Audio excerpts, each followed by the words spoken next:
자, 감사합니다. 오늘 좋은 아침입니다. 우리 옆에 있는 분 한번 인사해 볼까요? 사랑하고 축복합니다. 여러분 사랑하고 축복합니다. 여러분은 이렇게 보니까 아무도 그런 분은 없는 것 같은데 혹시 외모 컴플렉스 있는 분 있으세요? 제가 이렇게 보니까 아무도 그런 컴플렉스 있는 분은 안 계신 것 같아요. 너무 다 미남 미녀신데 어떤 사람이요 얼굴이 너무 커가지고 그게 컴플렉스인 거예요. 얼굴이 큰데 이거 어떻게 해도 얼굴을 작게 하는 방법도 없고 늘 그것 때문에 마음이 힘들어서 어느 날 내가 기도해가지고 얼굴을 좀 작게 해야겠다 그 생각이 들어서 하나님께 기도합니다. 산에 산기도하러 갔어요. 그리고 큰 나무 안에 딱 앉아가지고 나무를 막 흔들면서 나무를 치면서 하나님께 하나님 제 얼굴을 이 주먹만하게 만들어 달라고 주먹만하게 만들어 달라고 간절히 기도했어요. 밤새도록 기도했는데요. 얼마나 간절하게 나무를 치며 기도했는지요. 아침에 일어났더니 이 손이요 퉁퉁 부어가지고 얼굴만해졌다는 거예요. 기도가 응답받았죠, 여러분. 여러분 기도가 응답받는 거 좋지만 그 기도가 올바르게 응답받은 건 아니잖아요. 여러분 올바르게 구해야 올바른 응답을 받습니다. 근데 우리가 신앙생활하면서 하나님께 구하는데 어떤 게 올바르게 구하는 건지 잘 모르는 분이 있어요. 그래서 하나님은 우리에게 성령님을 보내주셨습니다. 성령이 우리 안에 오면요, 성령은 우리 속에서 하나님께 어떻게 우리가 구해야 되는지, 어떻게 기도해야 되는지 그걸 알려주시고 이끄시는 분이 우리 성령님이에요. 그래서 신앙생활할 때 성령 충만한 게 굉장히 중요합니다. 그래야 우리 하나님의 뜻을 알 수 있고요, 하나님께 기도도 올바르게 할 수 있고요, 올바르게 기도해야 올바른 응답도 받습니다. 오늘 이 아침 성령의 충만함이 우리 심령에 가득하게 되기를 주의 이름으로 축원합니다. 자, 우리 성령 충만하려면 어떻게 해야 되는지 오늘 본문이 그 답을 우리에게 주고 있습니다. 자, 오늘 본문의 이야기는 간단합니다. 바울이 에베소 교회 성도들에게 이야기합니다. 여러분, 성도가 올바른 삶을 살기 위해서는 성령 충만해야 됩니다. 성령 충만하십시오. 성령 충만하면 우리의 삶 속에 감사가 넘치고 찬양이 넘치고 행복한 그런 삶이 됩니다. 그래서 성도는 성령 충만해야 됩니다. 성령 충만하라고 말씀하시는 내용이 오늘 본문의 이야기입니다. 자, 우리 본문을 다 읽었는데요. 우리 본문은 바울이 에베소 교회 성도들에게 성령 충만한 삶을 사십시오 이야기하는데 특별하게 눈에 띄는 단어가 있습니다. 뭐라고 이야기하냐면 그냥 여러분 좋은 생각하고 좋은 행동하면서 좋은 성도가 되십시오 이렇게 이야기하면 될 텐데 바울은 그렇게 이야기하지 않고요. 뭐라고 이야기하냐면 술 취하지 말라, 그리고 성령의 충만함을 이루라 그래요. 술 취하지 말라, 그걸 꼭 이야기해요. 성령과 술을 같이 비교합니다. 왜 많은 단어가 있는데 왜 바울은 하필 성령과 술을 같이 비교하면서 술 취하지 말고 성령의 충만함을 이루라 라고 말씀하셨을까? 오늘 그 바울의 그 마음을 함께 나누길 바랍니다. 여러분, 오늘 읽은 우리 본문은 에베소서입니다. 에베소서는 우리가 잘 아는 대로 바울이 로마 감옥에 갇혀서 썼던 옥중서신 중에 대표적인 옥중서신이 에베소서입니다. 이 에베소서는 바울이 에베소 교회에게 보낸 편지입니다. 당시 에베소는 로마 제국의 큰 도시였습니다. 도시가 크다 보니까요, 정치, 경제, 금융, 문화적으로 굉장히 활발한 곳이 에베소입니다. 모든 게 활발하다 보니까요, 여기에 퇴폐 문화도 들어가는 거예요. 그래서 에베소 사람들이 좀 상락적이고 퇴폐합니다. 더군다나 에베소에는 포도주 신을 섬기는 디오니소스에게 절하고 축제하는 디오니소스 축제가 있었습니다. 포도주의 신이라고 하는 디오니소스를 모시고 거기한테 절하고 그 신을 생각하는 축제가 열리는데요. 이 축제가 열리게 되면 에베소의 모든 사람들이 이 술을 마시면서 흥청망청한 거예요. 근데 축제 때만 마시는 게 아니라 평소에도 이렇게 술을 많이 마셔요. 그래서 술 취한 사람들이 많고요. 술 취하다 보니까 아무래도 방탕한 삶을 살게 됩니다.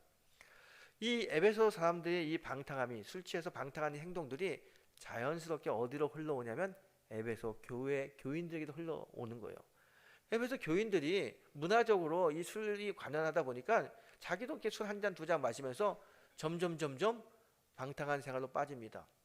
여러분, 술을 먹게 되면 이성이 흐려지니까 하나님 중심의 삶을 살기가 어려워요. 자기 중심의 삶을 살고요, 또 욕구적으로 본능적으로 살려고 하는 성향이 강합니다.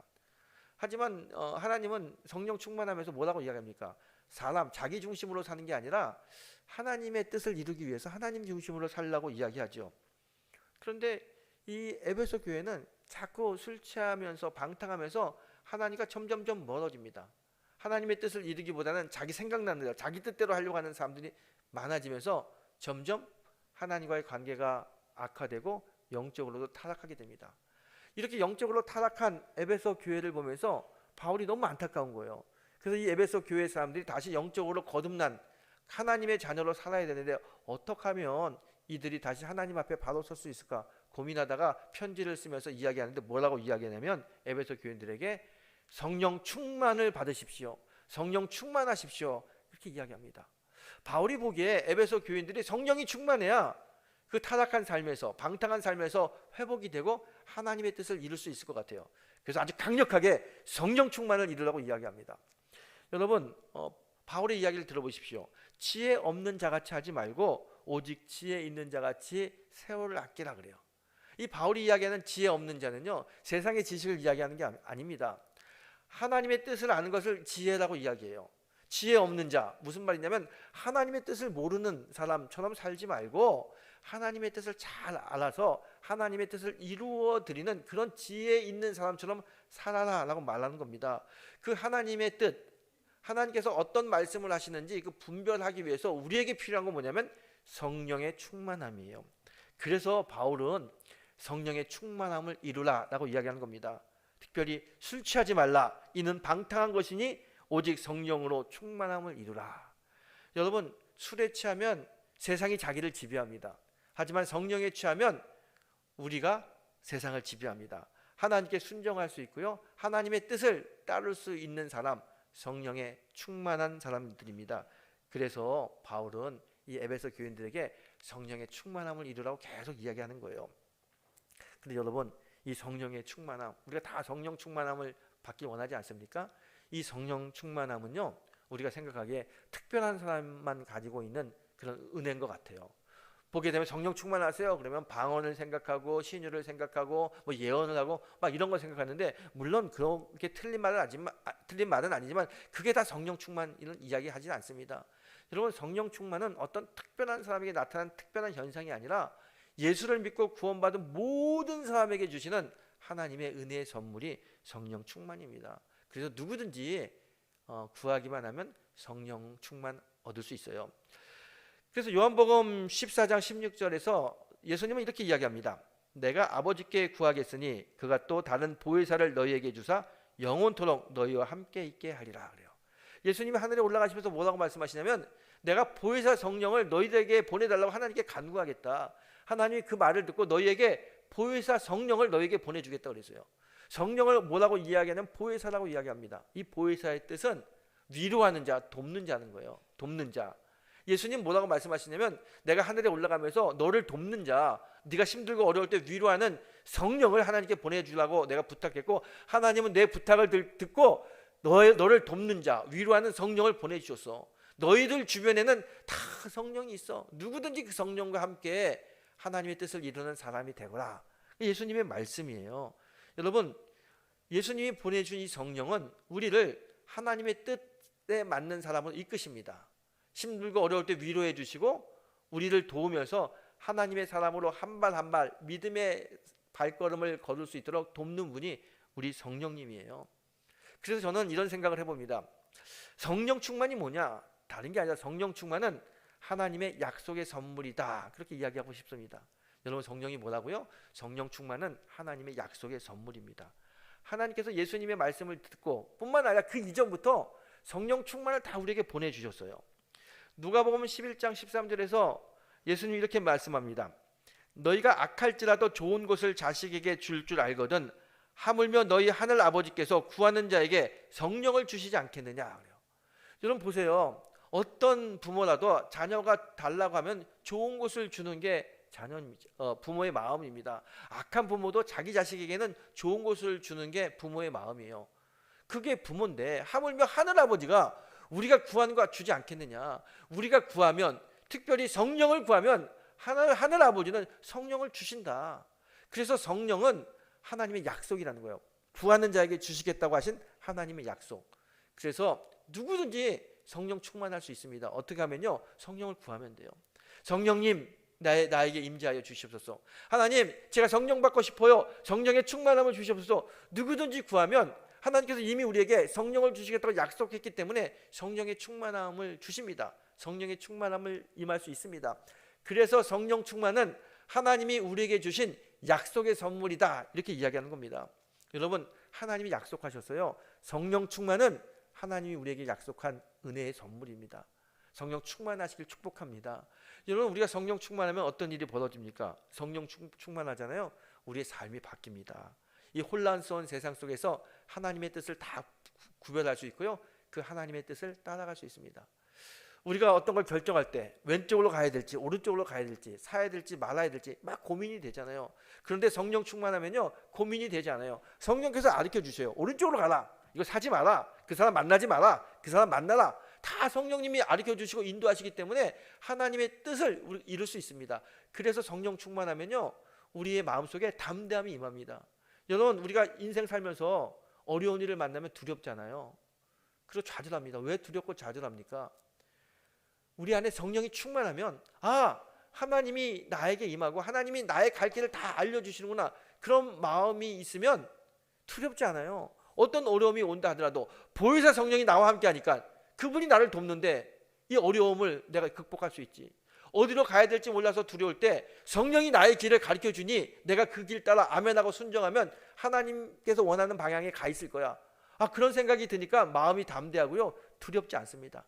성령 충만하면 하나님의 뜻을 이룰 수 있고요, 마음이 담대합니다. 그러면 우리의 삶은 감사와 기쁨이 넘치는 행복한 삶이 됩니다. 여러분, 신앙생활하면서 행복하게 살고 싶죠? 성령 충만해 보십시오. 성령 충만하면 날마다 우리 마음에 감사가 넘치고 행복한 삶을 살 수 있습니다. 그래서 성령 충만이 필요합니다. 오늘 이 아침 성령 충만함으로 담대하게 세상을 이기고 하나님이 주시는 감사와 기쁨의 삶을 사는 믿음의 성도가 되시기를 축복합니다. 여러분, 지난주가 성령 강림 주일이었습니다. 이번 주가 성령 강림 후 첫 번째 주일입니다. 성령 참 중요하죠. 성령의 충만함을 받아야 됩니다. 그런데 여러분, 우리가 예수 믿고 구원받잖아요. 예수 믿고 구원받으면 하나님이 우리에게 성령의 충만함을 부어주십니다. 그래서 그 성령의 충만함으로 우리가 날마다 승리하는 삶을 사는 거예요. 우리가 예수님을 영접하면 구원받습니다. 아마 여러분이나 저나 여기에 있는 모든 사람은 다 구원받은 사람들입니다. 여러분, 구원의 확신이 있으시죠? 네, 아멘이죠. 우리가 다 구원받은 사람이에요. 근데 구원받은 사람들이 어떻게 살아야 되느냐? 구원받았다고 모든 게 다 끝나는 게 아닙니다. 구원받았다는 이야기는요, 다시 태어났다, 본어게인 됐잖아요. 아직 어린아이예요. 그래서 바울은 구원받은 사람들이 믿음의 장성한 분량으로 자라야 된다, 이렇게 이야기합니다. 어린아이로 있는 것이 아니라 믿음이 크는 거예요. 어른처럼 성장하는 겁니다. 어른처럼 성장해서 하나님의 말씀대로 풍성하게 나누고 섬기고 사랑하는 삶을 사는 것, 그렇게 멋지게 구원받은 자로 사는 그 모습을 우리는 성화되었다라고 이야기하는 겁니다. 성화된 사람, 구원받은 사람으로 온전하게 하나님의 뜻을 이루는 사람, 얼마나 멋있습니까? 저는 여러분 주변에 있는 사람들이 여러분을 생각할 때마다, 그 권사님, 그 집사님 정말 기독교인이야. 야, 멋져. 야, 역시 영등포 중앙교회 전원 권사님이 있어서 참 하나님께 영광 돌릴 수 있구나. 그런 이야기를 듣는 칭찬받는 성도가 되기 축복합니다. 그러려면 우리의 믿음이 성장해야 돼요. 자, 구원받은 우리들 하나님의 자녀들입니다. 하나님의 자녀들은 반드시 믿음의 장성한 분량으로 성장해야 되는데 이게 좀처럼 쉽지 않아요. 여러분, 우리가 구원받았으면, 하나님의 자녀가 되었으면 우리는 하나님의 뜻대로 살기로 다 결정한 사람들입니다. 하나님께서 말씀합니다. 겸손히 살아. 우리가 다 알아요. 겸손해야 된다는 거 수도 없이 들었고 설교 말씀을 통해서도 잘 알아들었습니다. 그런데 실제적으로 겸손한 삶이 잘 됩니까? 잘 되지 않아요. 조금만 많이 가지고 있고 조금만 잘나고 조금만 높은 신분을 차지하게 되면요, 금방 교만해지는 게 우리들의 모습입니다. 아니, 하나님은 구원받은 우리들에게 그렇게 겸손하게 살라고 이야기했는데, 우리가 겸손하게 살아야 된다는 걸 다 아는데 하나님의 자녀임에도 불구하고 교만해져요. 이게 참 쉽지 않죠. 더군다나 여러분, 하나님 우리에게 뭐라고 말씀하셨습니까? 하나님은 사랑이시다. 예수님 말씀하셨죠. 내 이웃을 내 몸처럼 사랑해라. 사랑하라고 말씀하셨어요. 근데 이 사랑이 여러분 쉽습니까? 물론 나를 좋아하고 나한테 잘해주는 사람 사랑하는 거 쉬워요. 하지만 나를 힘들게 하고 나의 마음을 아프게 하는 사람, 섭섭하게 하는 사람을 조건 없이 사랑한다는 거 이거 어렵습니다. 부부지간에도요, 남편과 아내도요, 서로 잘해야지 사랑할 수 있죠. 맨날 아내가 자기를 힘들게 하고 남편이 나를 못 살게 하면 어떻게 우리가 그 사람을 사랑할 수 있겠습니까? 하나님이 사랑하라고 말씀하셨지만 사랑 지키기가 어려워요. 아니 예수 믿고 구원받은 사람은 하나님의 명령 사랑해야 됩니다. 너무나 잘 알죠. 그런데 그게 잘 되냐 이 말이에요. 안 돼요. 왜 안 될까요? 한 번은 이런 적이 있습니다. 어느 목사님이 계시는데 목회를 하는데요. 목회를 하다 보면 목사님을 잘 돕는 사람들, 그런 사람들 사랑하기가 참 쉽습니다. 그런데 참 목사님 목회를 힘들게 하는 사람이 있어요. 사사건건 반대하고 마음을 아프게 하고 너무 괴로워요. 어떤 목사님이요, 그 교회에서 목사님의 목회를 참 힘들게 하는 사람이 있어가지고 오죽해서 이런 기도를 했다고 그래요. 하나님, 제가 도저히 그 사람하고 같이 신앙생활하기 어렵습니다. 저를 다른 교회로 보내주시든지 그 사람을 다른 교회로 보내주시든지 둘 중에 하나는 다른 곳으로 좀 보내주세요. 그렇게 기도할 정도로 이 목사님의 마음이 그 성도님 때문에 너무 힘든 거예요. 근데 어느 날 전화가 왔어요. 그 성도님 집사님이셨는데 집사님 공장에 불이 났다는 거예요. 빨리 가보자고. 그래서 목사님이 교인들과 함께 봉고를 타고 그리로 갑니다. 신방을 가고 있는데 뒤에서 어떤 성도님이 이렇게 이야기해요. 목사님, 그 집사님 공장에 불이 났는데 아마 불 난 거 보면서 그 집사님 많이 회개할 겁니다. 이제 목사님 목회에 많이 도울 거예요. 어쩌면 이 불을 통해서 그 집사님 많이 하나님 앞으로 목사님의 신실한 사역자로 돌아설 겁니다. 그렇게 이야기해요. 그 이야기를 들으니까요, 목사님이 정말 하나님이 그 집사님 마음을 움직여가지고 내 목회에 돕는 사람으로 만들려고 불을 내려주셨나? 뭐 그런 생각이 드는 거예요. 그리고 이제 그 공장에 딱 도착했습니다. 공장에서 딱 내렸는데 불에 공장이 다 탔을 거라고 생각했는데 공장이 멀쩡한 거예요. 하나도 안 탔어. 이상하다. 그리고 가는데 그 집사님 막 뛰어나오는 거예요. 그래서 목사님 오셨냐고, 성도님도 오셨냐고, 빨리 오라고 오면서 이야기하기를, 우리 공장에 불이 났는데 이게 우리 화학약품 많이 취급하는 데다 불 나면요 우리 홀라당 다 탑니다. 그래서 참 신기한 게 불이 났는데 불이 번지질 않는 거예요. 이상하게 불이 번지지 않아가지고 빨리 이제 소화기를 가져가지고 진압을 했습니다. 이럴 수가 없는데 불이 옮겨 붙지 않았어요. 정말 하나님의 은혜입니다. 하나님이 저를 너무 사랑하시나 봐요. 그래서 불이 하나도 났지만 제3피해 입지 않고 이렇게 잘 끝났어요. 그렇게 이야기해요. 목사님이 그 얘기를 들으니까 되게 섭섭해요. 마음이 되게 섭섭하는 거예요. 아니 좀 불을 나게 했으면 좀 불이 좀 많이 타가지고 제3피해를 입어가지고 목사님 제가 정말 회개합니다. 제가 그렇게 교회생활 못한 거 회개합니다. 그리고 돌아서 가지고 회개해야 되는데 이거는 회개는커녕요 하나님 저를 사랑하시나 봐요. 너무 은혜입니다. 그렇게 하나님을 찬양하니까 그 모습이 별로 좋지 않아요. 그래서 이분이 목사님 오셨으니까 우리 감사 예배 드려주세요. 우리 이 화재에서도 우리 공장을 지켜주신 하나님 감사합니다. 감사 예배 드려주세요. 그래서 감사 예배를 드렸어요. 이 목사님이 그 예배를 어떻게 드렸는지 모르겠어요. 그 예배를 다 끝난 다음에 다시 봉고를 타고 교회로 돌아오는데 마음이 되게 무거워요. 아니 성도가 불이 났는데 피해를 입지 않았어요. 그럼 너무 고마운 거 아닙니까? 너무 기쁘잖아요. 아니 그렇게 화학약품을 취급하는 그 공장에 불이 났음에도 불구하고 재산 피해가 없었다. 얼마나 하나님께 감사하고 고마운 일입니까?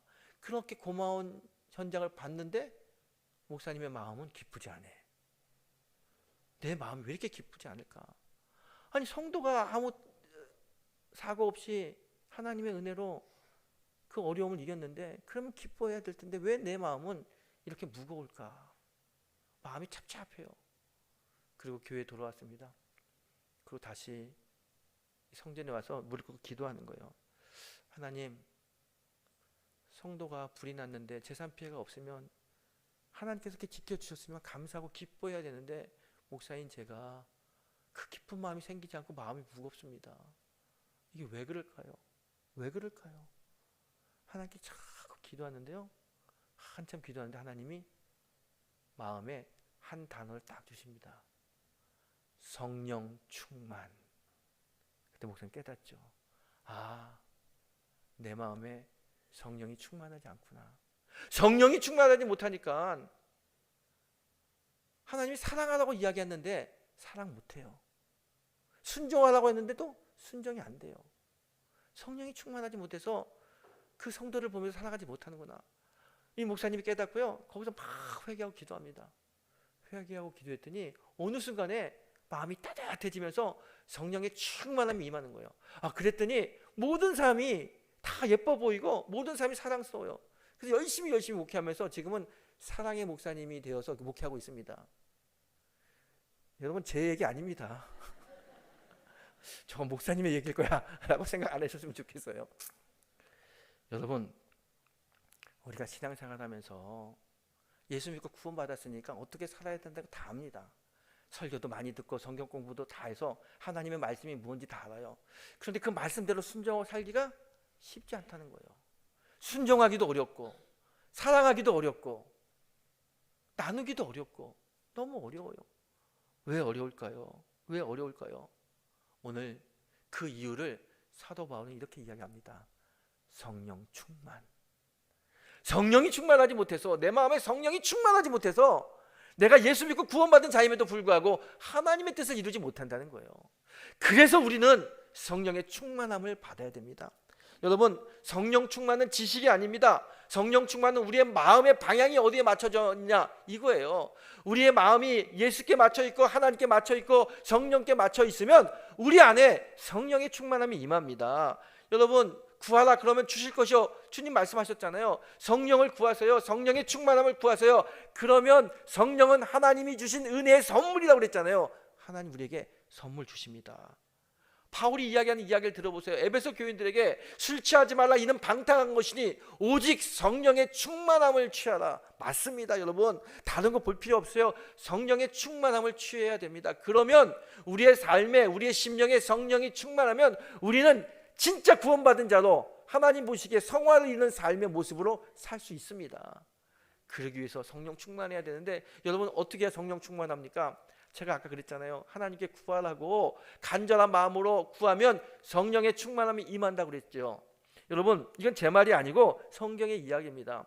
성령 충만함을 제일 많이 나오는 성경책이 사도행전입니다. 사도행전을 우리가 그래서 성령행전이라고 이야기합니다.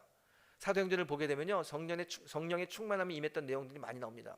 제가 어떻게 했을 때 어떤 사람들에게 그 성령의 충만함이 임했는지 제가 몇 절만 찾아서 읽어드릴게요. 사도행전 2장의 말씀입니다. 오순절 날이 이름에 그들이 다 같이 한 곳에 모여 기도할 때 마치 불의 혀처럼 갈라지는 것들이 각 사람 위에 임하니 그들이 다 성령의 충만함을 받고 성령이 말하게 하심을 따라 다른 언어들로 말하기를 시작하니라. 사도행전 4장의 말씀입니다. 기도를 마침에 모인 곳이 진동하더니 무리가 다 성령이 충만하여 담대히 하나님의 말씀을 전하니라. 사도행전 10장의 말씀입니다. 고넬료와 제굿이 기도를 마쳤더니 주의 성령이 임했다라고 이야기합니다. 사도행전 곳곳에서 주의 성령의 충만함이 임하는데 특징이 뭐냐면 다 기도 마친 다음에, 기도 후에 성령이 임했다는 거예요. 여러분, 그래서 우리가 성령의 충만함을 받으려면 뭐 해야 되느냐? 기도해야 하는 거예요. 어떤 기도해야 됩니까? 하나님, 내 심령에 성령의 충만함을 주시옵소서. 하나님께 간구하고 아뢰고 구하는 기도를 해야 됩니다. 그러지 않고는 우리 안에 성령의 충만함이 임하지 않아요. 성령은 인격체이기 때문에 구하는 자에게, 바라는 자에게 오시는 게 성령입니다. 여러분, 성령 충만 받기를 원하세요? 그러면 오늘부터 기도하세요. 성령의 충만함을 달라고 하나님께 기도하십시오. 간절히 마음을 모아 기도하면 우리의 심령에 하나님께서 성령의 충만함을 부어주실 줄 믿습니다. 이 성령의 충만함으로 우리는 하나님의 뜻을 이루는 성도의 삶을 사는 거예요. 오늘 본문 17절에 바울이 이야기합니다. 주의 뜻이 무엇인지 이해하라 그래요. 주의 뜻이 어디에 있습니까? 주의 뜻은 분명합니다. 주님의 뜻은 우리가 성령 충만으로 사는 게 주님의 뜻이에요. 이 뜻을 이루어드리는 성도가 되길 축복합니다. 여러분, 에베소서 1장 3절에 보게 되면요, 성경이 이렇게 말씀합니다. 하나님이 하늘에 속한 모든 복을 우리에게 주셨다. 저는 이 말씀 너무 좋아요. 여러분 잘 들어보세요. 하나님이 하늘에 속한 모든 복을 우리에게 주셨다. 여러분과 저에게 주셨다는 거예요. 하나님이 우리 살면서 우리가 필요한 모든 것을 다 아십니다. 그 복을 다 주셨어요. 그런데 우리는 그 복을 누리지 못해요. 왜 그래요? 그 복을 볼 수 있는 영안이 열리지 않아서 그래요. 여러분, 우리가 힘들고 어려울 때 기도합니다. 어떻게 기도합니까? 하나님, 저 요즘 너무 힘들어요. 돈 때문에 힘들고, 건강 때문에 힘들고, 자녀 때문에 힘들고, 가정 때문에 힘들고, 너무 힘들어요. 하나님, 너무 힘들어요. 이렇게 기도해요. 여러분, 여러분이 그렇게 기도하면 하나님이 어떻게 말씀하시는지 아세요? 제가 분명히 말씀해 드릴게요. 여러분이 그렇게 힘들다고, 재정 때문에 힘들고, 건강 때문에 힘들고, 가정 때문에 힘들다고 이야기하시면, 기도하면 하나님이 이렇게 이야기합니다. 그래, 너 참 힘들지? 너 힘든 거 다 알아. 내가 너의 삶이 힘든 거 너무 다 알아. 그래서 내가 너한테 모든 신령한 복을 다 주었다고 이야기하지 않았냐? 약속하지 않았냐? 그 힘든 거 보고 환경 때문에 좌절하는 것이 아니라 이미 구원받았을 때 내가 너에게 주었던 하늘의 신령한 복을 보고 그 복을 좀 누리고 복을 좀 사용해. 왜 내가 너에게 좀 복을 사용하지도 않으면서 자꾸 세상 속에서 힘들고 어렵게 사냐? 너 힘들고 어렵게 살지 말라고 내가 하늘의 신령한 복을 다 너에게 주었어. 그 복을 바라보고 복을 누리는 사람이 되어라. 예수님이 그렇게 말씀하셔요. 여러분, 하나님이요, 여러분의 필요를 다 아시기 때문에 이미 신령한 복을 다 주셨어요. 왜 우리가 그 복을 누리지 못합니까? 그 복이 왜 보이지 않습니까? 우리 마음에 성령의 충만함이 없어서 그래요. 우리가 기도하고 성령이 충만하잖아요. 그럼 보입니다. 하나님께서 우리에게 예비하신 하늘의 복이 보여요. 그 복을 볼 수 있고요, 그 복을 맛볼 수 있고요, 그 복을 누릴 수 있습니다. 성령 충만하면 하나님이 우리에게 예비하신 복을 맛보고 누리는 그런 은혜가 우리에게 임하게 됩니다. 그러면 우리 기도가 바뀝니다.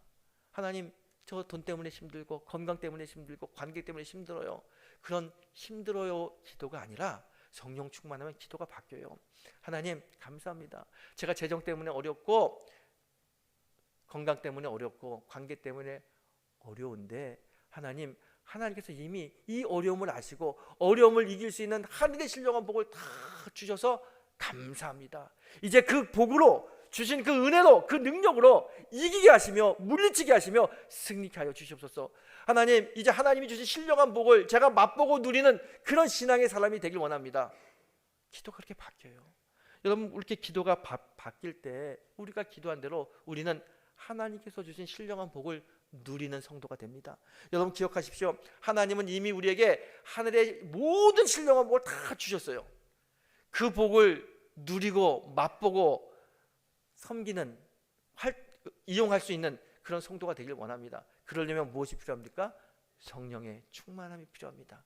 그 성령의 충만함은 하나님께 간구하고 기도하면 얻게 되는 거예요.